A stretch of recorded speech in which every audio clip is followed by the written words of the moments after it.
Chapter 21, Voicing Gender, Women Composers in Baroque Italy. The Baroque period in Western classical music starts around 1600 and ends around 1750. This was a big time for civilization. Just a few things that happened during this time. In 1620, the Mayflower landed in present-day Massachusetts. 1687, Sir Isaac Newton published his theory on gravity. And in 1732, George Washington was born. And of course, we know this is the time where our country was born. So it was a big time in Western civilization, a lot of things happening. In fact, if you just Google what happened in the 16th century, or I'm sorry, the 17th century, the 1600s, there's a lot that happened in the world that are very much influential. The term Baroque means oddly shaped pearl, which is an odd way to describe an era. However, after studying this unit, I think you'll see how fitting it is.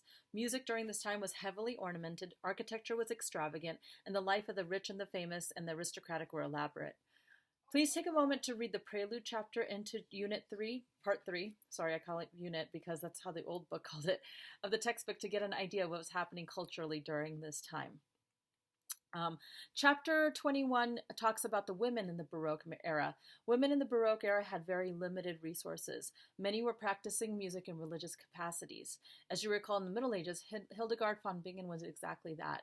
In this chapter, we examine the life and work of two very important women composers, Chiara Margarita Cozzolani and Barbara Strozzi. By the end of this chapter, you should be familiar with the listening and again, follow the listening guide.